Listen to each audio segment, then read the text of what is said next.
Hello, welcome to 99 TV podcast. ఇవాళ 99 TV పాడ్కాస్ట్లో మనతో ఉన్నది చాలా కాంప్లికేటెడ్ విషయాలను కూడా తన చక్కని మాటలతో, మల్లెపూల దండలాగా సమకూర్చే మాటలతోటి మనకి ఈజీగా అర్థమయ్యేలాగా చెప్పగలిగే, అలాగే నేను కూడా కనెక్ట్ అయ్యా సోషల్ మీడియాలో ఆవిడని చూసి. సరే, నాలాగా మనందరం ఉంటాం కదా, ఆవిడ మాటల్ని మనకు పరిచయం చేద్దామని ఇక్కడ ఈ స్పేస్లో వారిని ఇన్వైట్ చేయడం జరిగింది. She is none other than Mrs Bharati Nadendla గారు. ఆవిడ గురించి చెప్పాలంటే ఇంట్రొడక్షన్ ఒక 5 నిమిషాలు ఉంటుంది. Let's see how much I can remember. ఆవిడ globally certified POCSO POSH trainer. అసలు ఇది ఒకటి ఉంటుందని కూడా నాకు తెలియదు. Globally certified emotional intelligence trainer, coach, life coach, TAHA core member. Next year ఇంకా 10 మెట్లు ఈ ప్రస్థానంలో తాహాలోనే ఆవిడ ముందుకు వెళ్ళాలని ఆశిద్దాం. తాహా అంటే Telangana medical and health association organization అట. అందులో ఆవిడ కోర్ మెంబర్ అండ్ ఆవిడ ఒక ప్రతిష్టాత్మకమైన స్థానంలో ఇప్పుడు రోజువారీడి ఉన్నారు. మన ఇన్స్టాగ్రామ్లో ఆవిడ లైఫ్ కోచ్గా, అంటే కొన్ని సినారియోస్ ఉంటాయి, అది టక్కున మనం ఎవరికి చెప్పలేం. అరే, చెప్తే మనల్ని క్యారెక్టర్ అసాసినేషన్ చేసేస్తారేమో అని మనం అనుకుంటాం. అందులోంచి బయటపడనూ లేము, మేనేజ్ చెయ్య చేత కాదు. ఈ సందిగ్ధతలోనే మన లైఫ్లో ప్రైమ్ ఏజ్ అంతా లేచిపోద్ది. సో అట్లాంటి చెప్పలేని విషయాలకి కూడా ఆవిడిచ్చే 1, 2, 3 minutes అనాలిసిస్ మనల్ని ఖచ్చితంగా ఆలోచింపజేస్తుంది. అదే వారు 15-20 నిమిషాలు ఇట్లాంటి అంశాల మీద మాట్లాడితే ఎలా ఉంటుంది? వెల్కమ్ భారతి గారు. నమస్తే మ్యామ్. నమస్తే ma'am. Thank you so much మీరు టైం తీసుకొని వచ్చినందుకు. థ్యాంక్ యూ ఫస్ట్ ఇన్వైట్ చేసినందుకు. It's our honour, our pleasure. మిమ్మల్ని ఇన్స్టాగ్రామే టాప్ 3లో కూర్చోపెట్టింది. Thank you so much. So obviously మేము ఇన్వైట్ చేయడం అనేది మా ఆనరే కదా. So thank you ma'am. మీది మీకు ఒక రీల్ చూసాను మ్యామ్. అంటే ఈ లైఫ్లో కొన్ని అనుబంధాలు ఒక మనిషిని ఒక దశలో పలకరిస్తాయి అని వెంటనే అసలు ఒక కోచ్ అట్లా మాట్లాడారు. చాలా నవ్వుచింది. దాని దుంప దగ్గర భలే ఉంటుంది అని అనగానే నేను చాలా నవ్వుకున్నాను యాక్చువల్లీ. ఇవాళ ఎక్కడ చూసినా ఈ tarot readers, life coaches, everybody twin flame energy అనేది అసలు విపరీతంగా లైమ్ లైట్లో ఉంది. సూపర్ హిట్ క్వీన్ అది టాపిక్స్లో, కింగ్ అనొచ్చు. ట్విన్ ఫ్లేమ్ ఎనర్జీ అని మనకి పెళ్ళైనా ఒక పార్ట్నర్తో ఉన్నా ఇది లైఫ్లో ఒక దశలో పరిచయం అవుతుందని, అసలు ఎక్కడ లేని ప్రేమ, ఆప్యాయత, ఆపేక్ష, వదిలేస్తుంటే బాధ. మగధీరాలో 400 ఏళ్ల క్రితం కాజోల్ గారికి మన రామ్ చరణ్ గారికి అలా ఇట్లా టచ్ అవ్వగానే ఒకలాంటి స్పార్క్, ఇవన్నీ చెప్తారు. మామూలుగా డౌట్ గా ఉన్న ఈ కోతి మనసుకి ఇట్లాంటివన్నీ కూడా ఆజ్యం పోసి మొక్కని చెట్టు మహావృక్షంలాగా పెంచినట్టుంటాయి. అసలు ట్విన్ ఫ్లేమ్ ఎనర్జీ అంటే ఏంటి అని చెప్పండి మేడం ఫస్ట్. అచ్చా, ముందు మీకు ట్విన్ ఫ్లేమ్స్ కావాలి మేడం. ఎందుకంటే తెగ ఒక్కటి చూసామా, మీకు అల్గారిథమ్స్ తెలుసు, మిగతా అవన్నీ అదే వచ్చేస్తుంటాయి. First twin flame twin flame twin flame. వీడు మాట్లాడట దాంతో మధ్యలో టారో రీడర్ వచ్చి టిక్ టిక్ టిక్ అని చెప్పేస్తుంటాడు. Your person will talk to you on this day. ఈ డే లోపల మీకు ఒక మెసేజ్ వచ్చేస్తుంది, ఈ మెసేజ్ లో ఈ సారాంశం ఉంటుంది, you will be surprised, the reunion is back, the energy is high, your person is thinking about you. ఈ డౌట్స్ లోనే గడిపేస్తుంటారు చాలా మంది. సో నాకు అందుకే ఈ మొత్తం ఈ ప్రాసెస్ కావాలి, రైట్. అయితే నేను టారో రీడర్ని కాదు, కరెక్టే. అండ్ నేను చదివిన ఫిలాసఫీస్ బట్టి, కొంచెం స్పిరిచువల్ దాన్ని బట్టి, అండ్ చదువుకున్న ఎమోషనల్ ఇంటెలిజెన్స్ దాన్ని బట్టి నేను మీకు కన్సైజ్గా కొంచెం అందరికీ అర్థమయ్యేలాగా ట్విన్ ఫ్లేమ్స్ అంటే ఏంటో చెప్తాను. చెప్పండి. యాక్చువల్గా ట్విన్ ఫ్లేమ్స్ అనేది కాంబినేషన్ ఆఫ్ న్యూరో సైన్స్, కొంచెం సైకాలజీ, కొంచెం స్పిరిచువాలిటీ. దీనికి సొసైటీ రూల్స్ చాలా దూరం. సొసైటీ రూల్స్ అండ్ రెగ్యులేషన్స్ని ఈ ట్విన్ ఫ్లేమ్స్ పాటించవన్నమాట యాక్చువల్గా. దొడ్డివి బాగా. సో యాక్చువల్గా ట్విన్ ఫ్లేమ్ అంటే ఏంటంటే ఒకటే ఎమోషనల్ వేవ్ లెంగ్త్ ఉన్నవాళ్ళు. ఇప్పుడు ప్రతి మనిషిలోనూ రకరకాల ఎమోషన్స్ ఉంటాయి కదా, కానీ ఒకటే వేవ్ లెంగ్త్ ఉండాలి వాళ్ళిద్దరు ఎమోషన్స్లో. ఎలాగా అంటే 100% కలిసిన ఎమోషనల్ వేవ్ లెంగ్త్ కలిసిన ఇద్దరు మనుషులు తారసపడినప్పుడు అంటే వాళ్ళిద్దరికీ జెండర్తో సంబంధం లేదు, తర్వాత కులమతాలతో సంబంధం లేదు, వయసులతో సంబంధం లేదు, ఏటిల్లో సంబంధం లేదు. అలాంటి రెండు ఇండివిజువల్స్ ఎదురెదురుగా వచ్చినప్పుడు మన బ్రెయిన్లో మిర్రర్ న్యూరాన్స్ అని ఉంటాయన్నమాట. అవి ఫైర్ అవుతాయి. ఫైర్ అయినప్పుడు ఏమవుతుందంటే మన బ్రెయిన్లో నుంచి 3 హార్మోన్స్ రిలీజ్ అవుతాయి. ఇది న్యూరోసైన్స్కి సంబంధించి. ఆ హార్మోన్స్ ఏంటి అంటే డోపమిన్, సెరోటోనిన్ అండ్ ఆక్సిటోసిన్. ఇవన్నీ కూడా ఫీల్ గుడ్ హార్మోన్ అనమాట. చాలా అంటే వాళ్ళని చూడగానే మనకు ఒక రకమైన ఎక్సైట్మెంట్ వస్తుంది, హ్యాపీనెస్ వస్తుంది. ఆ తర్వాత ఆ బాండింగ్లో ఏంటో ఒక రకమైన కాన్ఫిడెన్స్ ఉంటుంది అండ్ స్టెబిలిటీగా అనిపిస్తుంది. ఒక రకమైన కంఫర్ట్ జోన్ వాళ్ళతో ఆ సెకండ్కే వచ్చేస్తుంది. ఎందుకు అంటే ఆ న్యూరాన్ అలా ఫైర్ అయింది కాబట్టి. మీరు అన్నట్టు ఆ మగధీరాలో ఇలా వేళ్ళు అది నాకు తెలియదు, కానీ అది రాజమౌళి గారిని అడగాలి. బట్ యాక్చువల్గా న్యూరో సైన్స్ ప్రకారం అయితే ట్విన్ ఫ్లేమ్స్ అనే వాళ్ళు ఇద్దరు ఎదురైనప్పుడు ఏంటి జరుగుతుంది అంటే ఇది జరుగుతుంది. బట్ సైకాలజీ ఏమి అనలైజ్ చేస్తుంది అంటే ఇద్దరు మనుషులు యాక్చువల్గా ఇద్దరిలో ఒకళ్ళు వల్నరబుల్గా ఉంటారు. ట్విన్ ఫ్లేమ్స్లో మీరు నోటీస్ చేస్తే వల్నరబుల్ మీనింగ్ కూడా చెప్పండి. వల్నరబుల్గా అంటే వీళ్ళు కొంచెం వీకెండ్ కండిషన్లో అనుకోవచ్చు, కొంత బలహీనంగా అనుకోవచ్చు. అంటే ట్విన్ ఫ్లేమ్స్ని మీరు 2 ఎనర్జీస్గా ఇమాజిన్ చేసుకున్నారనుకోండి. ఒకళ్ళ ఎనర్జీ కొంచెం తక్కువ, ఒకళ్ళు కొంచెం స్ట్రాంగర్ ఎనర్జీ. సో ఈ కొంచెం వీకర్ ఎనర్జీని నేను వల్నరబుల్ అంటున్నాను. ఇలా ఉండే వాళ్ళకి ఆ రెండే వాళ్ళు వీళ్ళ ఎనర్జీని పాస్ చేస్తారనమాట.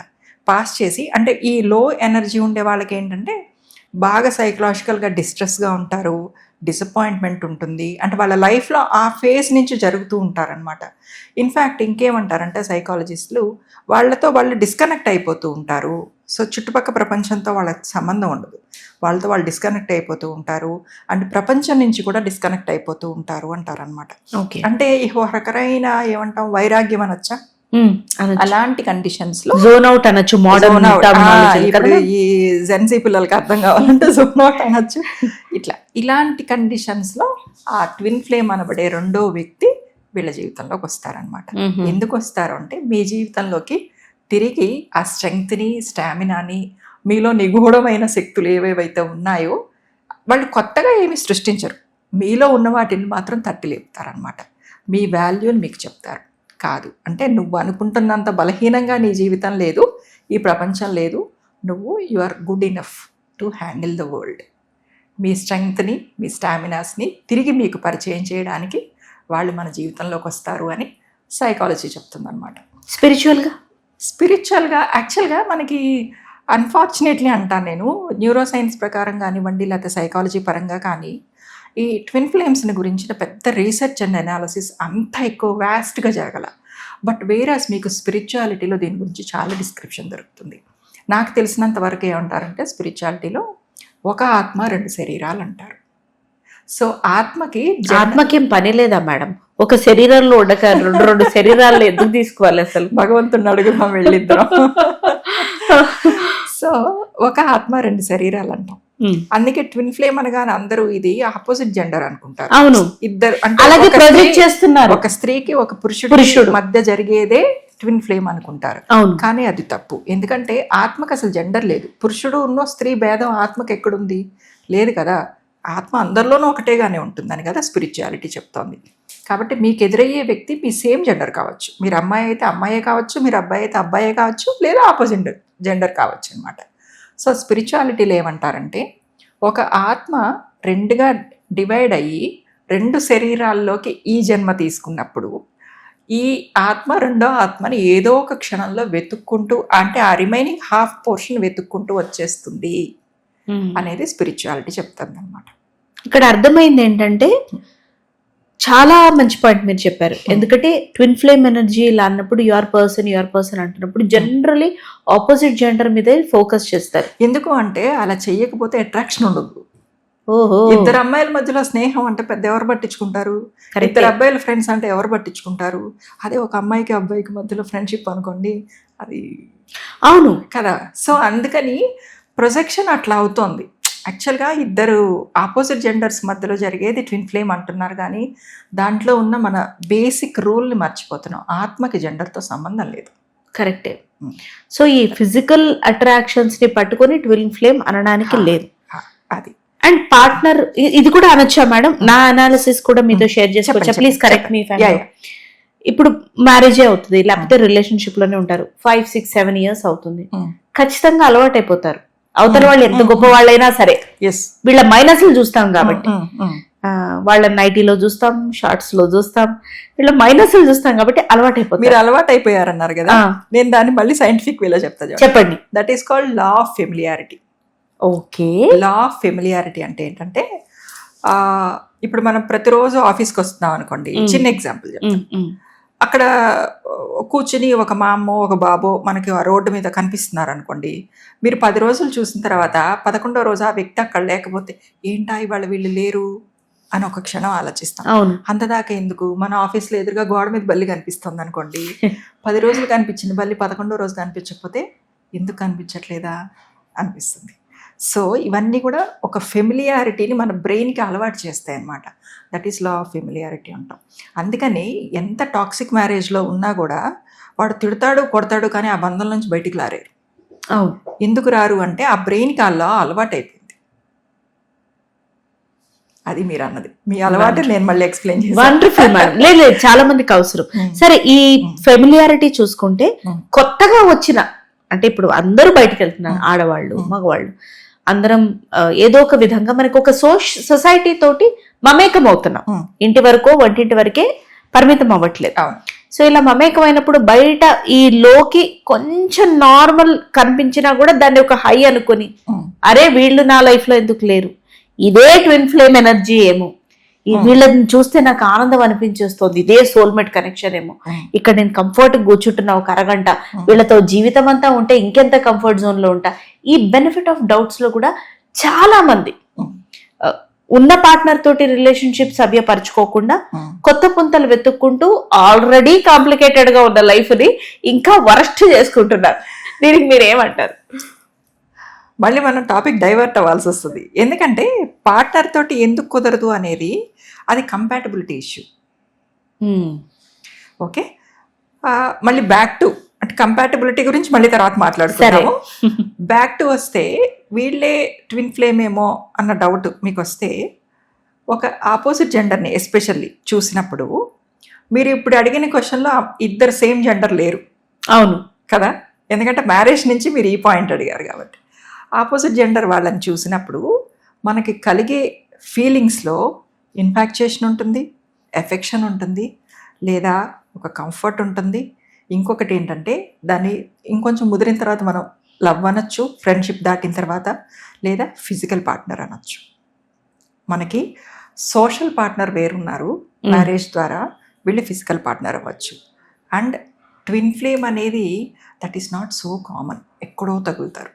అంతేగాని మన ఎదురుగా కూర్చున్నంత మాత్రాన, వాళ్ళని మనం ఇష్టపడుతున్నంత మాత్రాన, వాళ్ళు మనకేదో అంటే మనకు ఒంట్లో బాగాలేకపోతే కొంచెం కన్సర్న్ చూపించినంత మాత్రాన they cannot be your twin flame. Very nice. అసలు అంటే పాయింట్ కావాలి, ఏమంటాము, ఆ ఫీలింగ్ వేరు ఉంటుంది. మీకు అర్థం అవుతుంది వాళ్ళని చూడగానే నా ఒక హాఫ్ పార్ట్ అక్కడ ఉంది. అది నార్మల్ లవ్ కాదు, నార్మల్ అట్రాక్షన్ కాదు, నార్మల్ కంఫర్ట్ కాదు, చూపించేది నార్మల్ కన్సర్న్ అంతకన్నా కాదు. అసలు వాళ్ళని చూడగానే అర్థమైపోతుంది. ఇంకొకటి, ఆ ట్విన్ ఫ్లేమ్లో ఉండే వాళ్ళని మీరు ఈవెన్ అంటే ఫిజికల్గా కాకుండా వాళ్ళ మెమరీ మీ బ్రెయిన్లోకి వచ్చినా కూడా మీ గుండె బరువు ఎక్కుతుంది, మీ కళ్ళు చెమ్మగిలుతాయి. అదొక రకమైన పెయిన్ఫుల్ లవ్ అనమాట. లవ్ ఏ పెయిన్ మేడం, లవ్ ఏ పెయిన్. ఇంకా పెయిన్ అంటే అక్కడ అగైన్ మళ్ళీ మీకు ఆ లవ్ లో కూడా కంపాటబిలిటీ లేనప్పుడు పెయినే మిగులుతుంది. ఎనీ రిలేషన్ ప్రతిదానికి డబుల్ ఎడ్జ్డ్ స్వోర్డ్స్ లాగా మీరు పాజిటివ్ ఉంటుంది, నెగిటివ్ ఉంటుంది కదా. ప్రేమ మనిషిని బతికిస్తుంది, ప్రేమ మనిషిని చంపేస్తుంది. సో మీరు ప్రతిదానికి నెగిటివ్ అనుకోకూడదు మరి. అవును, అంటే ఎందుకంటే ఎంతగా వైర్ అయిపోయింది చూడండి. Twin flame can be of same gender అనేది మీరు చెప్పిన తర్వాత కూడా నేను బ్రెయిన్ ప్రాసెస్ చేసుకోలేక మళ్ళీ if I was able to bring this kind of situation, ఈ వీడియోస్ అన్ని ఎంత ఇదైపోయాయి చూడండి. లేదు అంటే మీరు అంటున్నట్టు ఈ టారో రీడర్సో లేకపోతే ఈ ఆర్టిఫిషియల్ ఇంటెలిజెన్స్లో కూడా జాతకాలు చెప్పడం, ఇలాంటివన్నీ చూసిన తర్వాత అంటే వాళ్ళకున్న ఏ కొద్ది నాలెడ్జ్ తోటో చెప్పడం విన్న తర్వాత అసలు ట్విన్ ఫ్లేమ్ అంటేనే ఓన్లీ ఇద్దరు ఆపోజిట్ జెండర్స్ మధ్యలో, ఇద్దరు ఆపోజిట్ సెక్స్ మధ్యలో జరిగేది మాత్రమే ట్విన్ ఫ్లేమ్ అన్నట్టుగా ఎక్కువ ప్రొజెక్ట్ చేస్తున్నారు. అవును, చాలా స్పిరిచువాలిటీ అలా లేదు. ఇద్దరు మంచి స్నేహితులు, ఇద్దరు మంచి స్నేహితులు కూడా ట్విన్ ఫ్లేమ్స్ అవ్వచ్చు. ఇద్దరు మంచి సిబ్లింగ్స్ కూడా ట్విన్ ఫ్లేమ్స్. సిబ్లింగ్స్ కూడా మీరు చెప్పిన దాన్ని బట్టి చూస్తే mother and son, daughter and father, definitely అవ్వచ్చు. ఒక ఆత్మ రెండు శరీరాలు అలా కూడా అవ్వచ్చు. ఇంకొకటి దీంతో పాటు ఇంకొక థియరీ ఏముంటుందంటే స్పిరిచువాలిటీలో ఇక్కడ మాత్రం అంటే మీరు పూర్వజన్మలో ఇద్దరు ప్రేమికులు అనుకోండి ఫర్ ఎగ్జాంపుల్. నేను ఊరికే అంటే అందరికి అర్థం కావడం కోసం కొంచెం సులభతరం చేసి, ఇద్దరు ప్రేమికులు అనుకోండి. ఆ ఇద్దరు ప్రేమికులు ఆ బంధంలో వాళ్ళు ఎమోషనల్ గాను ఫిజికల్ గాను కలవలేక కొన్ని కారణాల వల్ల వాళ్ళు ఆ శరీరాన్ని వదలవలసి వచ్చింది అనుకోండి పూర్వజన్మలో. అప్పుడు ఏమవుతుందంటే వాళ్ళ ఆత్మలో ఏమంటాం ఒక స్ట్రాంగ్ డిజైర్ ఉంటుంది చూసారా. అన్నిటికన్నా సునైనా గుర్తుపెట్టుకోండి, mind plays a strong role, a very ఏమంటాం ఇంటెన్స్ రోల్ ఇన్ ఎమోషన్స్. ఆ స్ట్రాంగ్ ఫీలింగ్ ఏదైతే ఉండిపోయిందో, అంటే నేను వాళ్ళని కలవలేకపోయాను ఈ జన్మలో అనేది ఏదైతే ఉందో అది దేహం మరణిస్తుంది కానీ ఆత్మ మరణించదు. మనకు భగవద్గీతలో కృష్ణుడు చెప్పింది. ఆ తర్వాత జన్మ తీసుకున్న తర్వాత కూడా ఈ ఆత్మ దాళ్ళని వెతుక్కుంటూనే వెళ్తుంది. అది మీరు 10 ఏళ్లకు కలుస్తారా, 20 ఏళ్లకు కలుస్తారా, 70 ఏళ్లకు కలుస్తారా తెలియదు మీ జీవిత ప్రయాణంలో. ఇది మీరు చెప్పింది ప్రేమ, ప్రేమికులు అంటే ఎగ్జాంపుల్ చెప్పా. అదే ఎగ్జాంపుల్. అప్పుడు ఏమవుతుందంటే ఆ రెండో జన్మలో ఒకవేళ దొరక్కపోయినా 3వ జన్మకైనా కూడా వీళ్ళు తిరిగి వాళ్ళని కలుస్తారు. కలిసినప్పుడు వాళ్ళు ఒకళ్ళనొకళ్ళు గుర్తుపడతారు అన్నది ఒక twin flame theory. Twin flame థియరీలో ఉన్న 2 పార్ట్స్ చెప్పాను నేను మీకు. సేమ్ జెండర్ది చెప్పారు, ఆపోజిట్ జెండర్ది కూడా చెప్పారు. ఎస్. ఇద్దరికి మ్యూచువల్ ఉంటుందా మేడం ఇది? అంటే అబ్బాయి అబ్బాయి, అమ్మాయి. ఫర్ ఎగ్జాంపుల్ ఇప్పుడు అబ్బాయి అమ్మాయి అనుకుందాం. అబ్బాయి గుర్తుపట్టేశాడు, అమ్మాయి గుర్తుపట్టలేకపోయింది. లేకపోతే అబ్బాయి కపుల్ ట్విన్ ఫ్లేమే కాదు అప్పుడు. ఓహో, ఇద్దరికి సేమ్ ఎనర్జీ లేకపోతే ట్విన్ ఫ్లేమే కాదు, సేమ్ రికగ్నైజేషన్ లేకపోతే రికగ్నిషన్, అదే same energy to come towards. చూడగానే స్పార్క్ లో ఇద్దరికి అర్థమైపోతుంది వివర్. ఓహో, కాబట్టి ఆఫీస్ లో ఫ్రంట్ డెస్క్ లో ఉన్న అబ్బాయి బాగుంటేనో లేకపోతే అమ్మాయి బాగుంటేనో ఇద్దరు కలిసి కాఫీ తాగితేనో దాన్ని you don't mislead your brain that is a. Having said that మీరు ఒక మాట అన్నారు, మన బ్రెయిన్ కి చాలా పవర్ ఉంటుంది. Let's talk about power of manifestation ma'am. అంటే ఇప్పుడు జరిగే పాజిటివ్ కానీ నెగటివ్ కానీ మన లైఫ్ లో మనం మేనిఫెస్ట్ చేసేదేనా, తెలిసో తెలియకో? యద్భావం తద్భవతి, భగవద్గీతలోనే ఉందిగా. మనకి శంఖంలో పోస్తే కానీ తీర్థం కాదు సునైనా కదా. సో ఇంగ్లీష్ వాడు మేనిఫెస్టేషన్ అనే మాటని ఇంట్రడ్యూస్ చేసిన తర్వాత మనం మేనిఫెస్టేషన్ గురించి ఇప్పుడు ఇండియాలో మాట్లాడుకుంటున్నాం. గీతలోనే చెప్పారు శ్రీకృష్ణుడు, యద్భావం తద్భవతి. నువ్వు మనసులో ఏది గట్టిగా నమ్ముతావో దాని దిశగా నువ్వు ప్రయత్నిస్తే నువ్వు అదే అవుతావు. మన పురాణాల్లో చెప్పినవి మనం ఎక్కించుకోంగా బుర్రల్లోకి, బయట వాళ్ళు వచ్చి చెప్తే మనకు అబ్బో అనిపిస్తుంది. అయితే మేనిఫెస్టేషన్ ఈజ్ ఎ ప్రాసెస్. యాక్చువల్గా ఎవరైనా చేయొచ్చు. ఇంకొకటి బేసిక్ రూల్ ఏంటంటే మేనిఫెస్టేషన్లో ఉండేది, మనం ఏమైనా డివియేట్ అవుతున్నావా? ప్లీజ్, ట్విన్ ఫ్లేమ్స్ అలా హై లెవెల్లో టచ్ చేసాం కాబట్టి అక్కడ పెడదాం వాళ్ళకి. ఓకే, మీరు ఇచ్చిన ఇన్ఫర్మేషన్ ప్రకారం సేమ్ జెండర్ లో ఉన్న ట్విన్ ఫ్లేమ్స్ కూడా ఉండొచ్చు, ఆపోజిట్ జెండర్ కూడా అవ్వచ్చు. మీకు ట్విన్ ఫ్లేమ్ లో ఏమన్నా ఎగ్జాంపుల్ కావాలంటే అది ఇచ్చి ఆ పోర్షన్ ని కన్క్లూడ్ చేసేది. చెప్పండి. ద బెస్ట్ ఎగ్జాంపుల్ రాధాకృష్ణులు స్పిరిచువాలిటీలో. అవునా మేడం? ఎందుకంటే నేను అన్నట్టు ట్విన్ ఫ్లేమ్స్ శారీరకంగా ఒకటి అవ్వాలని లేదు, ఫిజికల్ బాండ్ లేదా సెక్స్ అనేది వాళ్ళిద్దరి మధ్యలో రావాలని లేదు. వాళ్ళ ఆత్మలు మాత్రమే కలిసి ఉంటాయి. వాళ్ళు శరీరాన్ని కోరుకోరు, ఆత్మనే కోరుకుంటారు.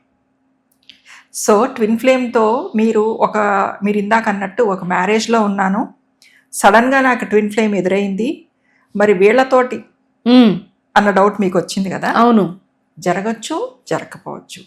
బట్ 3 వంతులు వాళ్ళు కలిసి ప్రయాణం చేయరు. ట్విన్ ఫ్లేమ్స్ ఫిజికల్గా కలిసి ప్రయాణం చేయరు. ఈ రాధాకృష్ణుల విషయానికి వస్తే కూడా అంటే అసలు స్పిరిచువాలిటీలో ట్విన్ ఫ్లేమ్స్ అనగానే చెప్పే ఎగ్జాంపుల్ రాధాకృష్ణులు. కరెక్టే. మనకి తెలిసిన భారతం బట్టి కూడా రాధ కృష్ణుడి కన్నా కొంచెం వయసులో కూడా పెద్దది అంటారు. కృష్ణుడు బృందావనంలో ఉండేటప్పటికే రాధకి పెళ్ళైపోయిందని, ఆవిడ వయసులో చాలా పెద్దదని కూడా అంటారు. కానీ వాళ్ళిద్దరూ ట్విన్ ఫ్లేమ్స్. ఆయన దాదాపు ఒక 10-11 ఏళ్ల వయసులోనే మధురకి వెళ్ళిపోతారు, బృందావనాన్ని వదిలేసి. మధురకి వెళ్ళిపోయిన తర్వాత తిరిగి వాళ్ళిద్దరూ ఏ రోజు కలుసుకోవాలి. బృందావనంలో 11 ఏళ్ల వయసున్న పిల్లవాడు పిల్లని గ్రోవి వాయిస్తుంటే రాధ ఆనందపడేది. అంతకు మినహాయించి వాళ్ళిద్దరి మధ్యలో శారీరక సంబంధం ఎక్కడుంది, లేదు కదా. మధురకి వెళ్ళిపోయాడు, మొత్తం అంతా ద్వాపర యుగం అంతం. అప్పుడు ఆయన ఇక ఈ యుగం అంతమైపోయింది అని ఒక అరణ్యంలోకి వెళ్ళి కాలు మీద కాలేసుకొని పడుకుని ఉన్నప్పుడు రాధకి ఆఖరి నిమిషం వచ్చిందని ఆయనకి తెలుస్తుంది.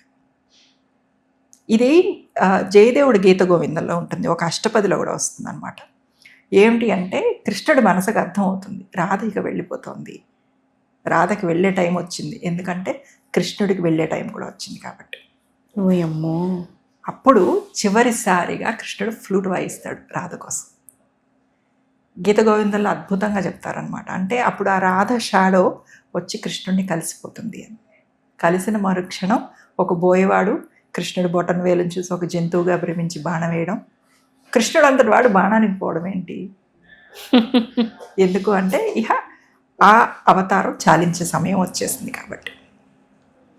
సో రాధాకృష్ణులు ఇద్దరు వెళ్ళిపోయారు. Wonderful ma'am, very heart touching and emotional. Okay, అందుకే అంటున్నా, అది మీరు మనం అది కంప్లీట్ చేసేస్తే ట్విన్ ఫ్లేమ్స్ గురించి బాగుంటుంది. కంప్లీట్ కాదు, ఈ స్పేస్ లో మనం స్టార్ట్ చేసామని చెప్పొచ్చు. ఎందుకంటే మినిచిక్ గా నాకు ఇండివిజువల్ గా చాలా కావాలి దీని గురించి కాంటెంట్. మీకు మూవీస్ లో ఒక ఎగ్జాంపుల్ చెప్తా, ఇంకో కొంచెం బాగా అర్థం అవుతుంది. అవును. మేఘ సందేశం అని చాలా సంవత్సరాల క్రితం నాగేశ్వరరావు గారు, జయసుధ, జయప్రద యాక్ట్ చేశారు. కరెక్టే. దాసరి నారాయణ గారు డైరెక్ట్ చేశారు నాకు గుర్తున్నంత వరకు. అవునవును అవును. అందులో నాగేశ్వరరావు గారు అండ్ జయప్రద గారు ట్విన్ ఫ్లేమ్సే. నాగేశ్వరరావు గారికి జయసుధతో పెళ్ళై ఉంటుంది, అప్పటికి వాళ్ళకి సంతానం కూడా ఉంటుంది. కానీ ఈయన ఒక రకమైన ఏమంటాం డిస్టర్బ్డ్ కండిషన్లో ఉన్న టైంలో జయప్రద గారు ఈయనకి ఎదురవుతారు. ఆవిడ నాట్యం, ఈయన కవిత్వం. మీకు గుర్తుందా? ఒకవేళ ఆ సినిమా కనుక మీరు చూసుంటే ఎండింగ్లో నాగేశ్వరరావు గారి ప్రాణవిహ చివరి దశలో ఉంది అనుకున్నప్పుడు భార్య కబురు పంపిస్తుంది, ఆవిడకి చెప్పిరండి ఈయన వెళ్ళిపోతున్నారు, కనీసం చివరి చూపన్న ఆవిడకి దక్కుతుంది అని చెప్పడానికి. ఆ రోజుల్లో ఎడ్లబండిలో జయప్రద గారి దగ్గరికి వెళ్ళేసరికి జయప్రద గారు చనిపోయి ఉంటారు. కొడుకు అమ్మ ఇలా జరిగిందని చెప్పడానికి తిరిగి వచ్చేసరికి నాగేశ్వరరావు గారు కూడా చనిపోయి ఉంటారు. రీసెంట్గా వచ్చిన ఇంకొక ఎగ్జాంపుల్ చెప్తా ప్లీజ్. బాజీరావు మస్తాని చూసారా? Yes yes. Ranveer Singh and EMI Deepika Padukone and Priyanka Chopra గారు. అవునా? అందులో మస్తాని అండ్ బాజీరావు ఎవరు? మీరు మరాఠా సాహిత్యం చదివితే తెలుస్తుంది, ట్విన్ ఫ్లేమ్సే. ఆ మస్తానీని కలిసేటప్పటికే బాజీరావుకి పెళ్లి జరిగి ఉంటుంది, ఒక కొడుకు ఉంటాడు. కానీ వాళ్ళిద్దరు కలుసుకున్న మరుక్షణమే ట్విన్ ఫ్లేమ్ అయింది కదా. అందుకే ఆ అమ్మాయి అంటుంది, నాకు ఆల్రెడీ పెళ్ళి అయిపోయిందంటే కుబూల్ హే అంటుంది. నేను నీకు సొసైటీలో భార్య స్థానం ఇవ్వలేను, కుబూల్ హే, అన్నిటికీ కుబూలే. ఎందుకు అంటే నాకు కావాల్సింది నీ ఆత్మ, నీ సోషల్ స్టేటస్, నీ శరీరం కాదు.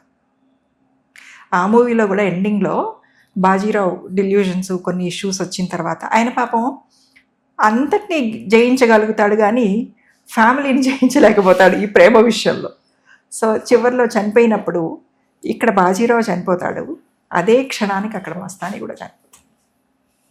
నిజంగా ఉందంటారా మ్యామ్ ఇప్పటికీ ఇంత? ఓకే, చాలా వెరీ వెరీ డీప్. అదే అన్నారు. సో మనం కన్క్లూడ్ చేస్తే ట్విన్ ఫ్లేమ్స్ గురించి కన్క్లూషన్ వచ్చేసింది. సో ఉన్నాయి ట్విన్ ఫ్లేమ్స్ ఉన్నాయి. Done. Having said that same gender లో కూడా ఉంటుంది. ఎస్, మదర్ అండ్ సన్ కూడా ఉంటుంది డెఫినెట్గా. సరే, ఓకే. ఇప్పుడు మనం మేనిఫెస్టేషన్కి వద్దాం. ఓకే. అంటే మ్యామ్ ఇప్పుడు జరిగే పాజిటివ్ నెగిటివ్, ఫర్ ఎగ్జాంపుల్ నేను ఒకనొక సమయంలో ఒక కాస్ట్లీ కార్ కొనాలి, ఎందుకోసం ఇది ఇది చేయాలి, మనసులో అయితే అనుకుంటాం కదా, ఫిజికల్గా ఒక విల్లా కొనాలి, లేకపోతే ఇలాంటి వ్యక్తితో పెళ్ళవ్వాలి, ఇలాంటి జీవనశైలి ఉండాలి. ఇది పాజిటివ్. బట్ ఇప్పుడు సఫరింగ్ అవుతున్నారే, అంటే in the sense family life బాగాలేక, పిల్లలు కూడా ఫిజికల్గా ఎమోషనల్గా కూడా సరిగ్గా లేక, లేకపోతే వాళ్ళతో బాధలు, రకరకాల బాధలు ఉండి, అత్తమామలతో ఇష్యూస్ ఉండి, పేరెంట్స్తో ఉండి, ఆఫీసులో సరిగ్గా లేక, లేదా యాక్సిడెంట్స్, సడన్ డెత్స్ కూడా మేనిఫెస్టేషనేనా? కాదు. ఓకే, అట్లీస్ట్ ఆ క్లారిటీ. ఎందుకంటే కీడించి మేలించాలని మనమే చెప్తూ ఉంటాం కదా. యాక్చువల్గా మేనిఫెస్టేషన్ థియరీలో నేను చదువుకున్నంత వరకు పాజిటివ్ మేనిఫెస్టేషనే ఉంది. అంటే మీరు ఏదైతే ఎప్పుడు మనిషికి మన పురాణాలు కానీ వేదాలు కానీ, అది ఇండియన్ సైకాలజీ లేకపోతే థియరీస్ ఫిలాసఫీస్ అవ్వచ్చు, లేకపోతే ఫారెన్ థియరీస్ ఫిలాసఫీస్ కావచ్చు, మనిషికి మంచి మార్గంలో ఎలా వెళ్ళాలి, మంచి గురించి ఏం ఆలోచించాలి, మంచి ఏం చేయాలి అని చెప్పారు. కానీ ఇంకొకటి చెడు కోరుకోమని, అంటే ఎదుటివాడు చనిపోవాలనో, సడన్గా వాడి ఆస్తి మనకు వచ్చేయాలనో, లేకపోతే వాడి పెళ్ళం బాగుంది కాబట్టి వాడు చనిపోతే వాడి పెళ్ళాన్ని నేను చేసుకోవాలనో, ఇలాగ చెడు గురించి ఆలోచించెయ్యి, చెడు గురించి మేనిఫెస్టేషన్ చెయ్యి అని ఏ ఫిలాసఫీలోనూ చెప్పలేదు. అవును. కాబట్టి మీ మేనిఫెస్టేషన్ని మీ శరీరమే ముందు అపోజ్ చేస్తుంది అది. మన మేనిఫెస్టేషన్ సవ్యంగా లేకపోతే మన శరీరమే అపోజ్ చేస్తుంది. అపోజ్ చేస్తుంది. అయితే ఈ పాజిటివ్ మేనిఫెస్టేషన్ ఎలా చేసుకోవాలి? ప్లీజ్.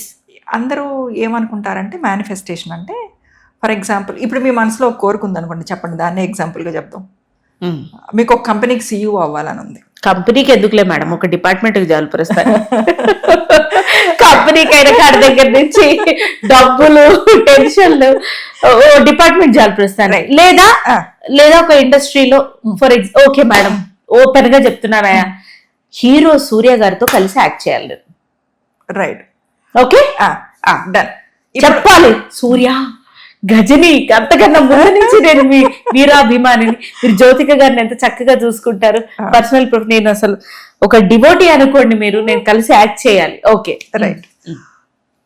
రేపొద్దున అవ్వకపోతే నన్ను అన్నద్దు. అయ్యో మేడం, అంటే ప్రాసెస్ చెప్తున్నా ప్లీజ్. యాక్చువల్గా అందరూ ఏమనుకుంటారంటే మేనిఫెస్టేషన్ అంటే ప్రాసెస్ అనుకుంటారు. అంటే ఫర్ ఎగ్జాంపుల్ మీకు సూర్య గారితో యాక్ట్ చేయాలని ఉంది. నేను సూర్య గారితో యాక్ట్ చేయాలి, నేను సూర్య గారితో యాక్ట్ చేయాలి, నేను సూర్య గారితో యాక్ట్ చేయాలి. తర్వాత ఇంటికి వెళ్ళి పొద్దున వండుకున్న పొలావ్ తినాలి. సో మీరు ఆ ఆలోచనకి ఒక రూపం ఇవ్వలే. అదే కదా, అదే చెప్తున్నాడు నేను, ఒక రూపం ఇవ్వలేదు. అది సెమీ ఫినిష్డ్ హౌస్. ఓహో, ఓకే. మేనిఫెస్టేషన్ ఏం చెప్తుందంటే ప్రాసెస్ గురించి కాదు, రిజల్ట్ గురించి చేయాలి అని చెప్తుంది. ఏం చేయాలంటే నేను సూర్య గారితో యాక్ట్ చేయాలి, నేను సూర్య గారితో యాక్ట్ చేయాలి కాదు, నేను సూర్య గారితో యాక్ట్ చేసేసాను, రిజల్ట్. ఓహో, ప్రాసెస్ కాదు, రిజల్ట్ గురించి ఆలోచించాలి. మేనిఫెస్టేషన్ ఫిలాసఫీలో ఉండేది. నేను సూర్య గారితో యాక్ట్ చేసేసాను, ఒక మూవీలో మీరు ఇద్దరు కలిసి యాక్ట్ చేస్తున్నట్టు ఇమాజిన్ చేసుకోండి, ఆ మూవీకి ఒక అవార్డు వచ్చినట్టు, మీరు సూర్య గారితో కలిసి ఆ అవార్డు తీసుకుంటున్నట్టు. నేషనల్ అవార్డు మేడం, మీ ఇష్టం, ఓకే, మీకు మనసులో ఏది ఉంటే అది. సో మేనిఫెస్టేషన్ ఫిలాసఫీలో ఉన్నది ఏంటంటే ప్రాసెస్ గురించి కాదు, రిజల్ట్ గురించి మేనిఫెస్ట్ చేయాలి. మీ ఆలోచన రిజల్ట్ దిశగా జరగాలి కానీ ప్రాసెస్ దిశగా కాదు. రిజల్ట్ దిశగా ఆలోచించినప్పుడు మీ బాడీలో ఉండే ఒక ఎనర్జీ యూనివర్స్లో ఉండే ఒక ఎనర్జీ తోటి అలైన్ అయ్యి ఆ దిశగా మిమ్మల్ని నడిపిస్తుంది. ఇది మీ పగటి కళలు కాదా? పగటి కళలు వేరు. అదే ఇప్పుడు నాకు మా అమ్మ గుర్తొచ్చింది. నాకు రేపు పొద్దునే BMW కార్ కావాలి, నేను BMW కార్లో తిరిగేస్తున్నా కాదు. ఇలాంటివి నేను, మా అమ్మ లేదు కాబట్టి సరిపోయింది, కానీ ఇప్పుడు చెప్పుంటే నోరు పూసుకొని కూర్చొని అనేది పక్కని మొత్తం కళల్ని పేక బేడల్లా కూల్చేయడంలో దిట్ట మన పెద్దవాళ్ళు. అయితే ఈ ప్రాసెస్లో ఏంటంటే ఈ single negative thought also pierce your energy. Okay, అవుతుందా లేదా అన్న డౌట్. మేనిఫెస్టేషన్లో ఉండకూడనివి ఏంటంటే సంశయం, సందిగ్ధం, సంకోచం. 3 సార్లు నేను సంశయం, సందిగ్ధం, సంకోచం. నేను చెయ్యగలనా లేదా, ఏదో అనుకుంటున్నాను కానీ అవుతానా లేదా. అది మీరు ఇవాళ అనుకున్నారు, నెల రోజులకు జరుగుతుందా, సంవత్సరానికి జరుగుతుందా అన్నది మీ ఎనర్జీని బట్టి, మీరు ఆ దిశగా ట్రై చేసేదాన్ని బట్టి, యూనివర్స్ ఎనర్జీ మీతో కలిసేదాన్ని బట్టి ఉంటుంది. సో ఆ సంవత్సరంలోనూ మీకు ఇలాంటి నెగిటివ్ రాకూడదు. మీరు మేనిఫెస్టేషన్ ఒక బెలూన్ లాగా ఇమాజిన్ చేసుకోండి. Sunaina, you or every day pouring the energy in to that balloon. మీకు వచ్చే ఒక చిన్న నెగిటివ్ థాట్ కూడా ఒక నీడిల్ తోటి ఆ బెలూన్ని పంక్చర్ చేసినట్టు. బెలూన్ని మళ్ళీ ఊదాలి. ఓహో. సో అస్సలు మేనిఫెస్టేషన్లో ఉండకూడదు ఏంటంటే negative thought, doubt and negative thought. నేను చెయ్యగలనా లేదా అన్న అనుమానమే పెట్టుకోకూడదు. ఓన్లీ రిజల్ట్ దిశగానే ట్రై చేయండి అని మేనిఫెస్టేషన్ చెప్తుంది. కరెక్టే. సరే మేడం, మీరు అన్నట్టు ఇప్పుడు ట్రై మీరు అన్నది ఇప్పుడు ఫిల్మ్ ఎగ్జాంపుల్ చెప్పారు కాబట్టి నేను ఇంకొక ఎగ్జాంపుల్ చెప్తా. చెప్పండి. రీసెంట్గా తారక్ గారిది జాహ్నవి గారిది దేవరా అని ఒక మూవీ వచ్చింది. ఆ స్క్రీన్ దానికి సంబంధించిన అంటే ఈ షెడ్యూల్స్ ఏవో జరుగుతూ ఉంటాయి కదా, కొంచెం సారీ ఈ మూవీ ఇండస్ట్రీ బాగా తెలీదు. అందులో జాహ్నవి గారు ఓపెన్ గా ఒక స్టేట్మెంట్ ఇచ్చారు. ఐ మేనిఫెస్టెడ్ స్ట్రాంగ్లీ దట్ నేను తారక్తో యాక్ట్ చేయాలి అని 1 year బ్యాక్. ఆవిడ నేర్చుకున్నట్టు దాని గురించి నేర్చుకుని నేను తారక్తో యాక్ట్ చేయాలి అని నేను స్ట్రాంగ్గా మేనిఫెస్ట్ చేశాను. ఇవాళ నేను తారక్తో యాక్ట్ చేస్తున్నాను. అంటే మీరు ఇందాక సూర్య గారితో యాక్ట్ చేయాలని ఉన్నారు కాబట్టి నాకు సడన్ గా ఇది కూడా గుర్తొచ్చి మరి ఆవిడ స్థాయికి directly asked, but then manifestation technique ని ఆవిడ ఇది చేశారు. సో ఎప్పుడు కూడా మనం బేసిక్ రూల్ అంటే కన్సైజ్ చేసేసి చెప్పేస్తే మేనిఫెస్టేషన్ ఎప్పుడు నెగిటివ్ థాట్స్ గురించి చేయకూడదు, అంటే పక్కవాడి నాశనాన్ని గురించి చేయకూడదు. అది క్షుద్ర పూజ అవుతుంది కాబట్టి మేనిఫెస్టేషన్ అలా చేయకూడదు. రెండోది ఏంటంటే దాంట్లో ఎలాంటి డౌట్లు ఉండకూడదు. మూడోది ప్రాసెస్ గురించి కాదు, రిజల్ట్ గురించి చేయాలి. సరే మేడం, నేను నేషనల్ అవార్డ్ ఫంక్షన్కి వేసుకునే శారీ కూడా కొనుక్కొని పోతాను. అప్పుడు మా ఆయన మేనిఫెస్ట్ చేస్తాడు, అయ్యో దీనికి ఆర్ట్స్ ఏవి ఉండకూడదు, ఉన్న దీనికి ఎక్కువ డబ్బులు చేతిలో ఉండకూడదు, ఇలాంటివన్నీ చేస్తాను. లేదు, having said that, jokes apart, definitely it's a positive. Okay, that is a science. అదే అంటున్నా అగైన్, ఇది అసలు ఎప్పటి నుంచో ఉంది ఇండియన్ ఫిలాసఫీ. ఓకే.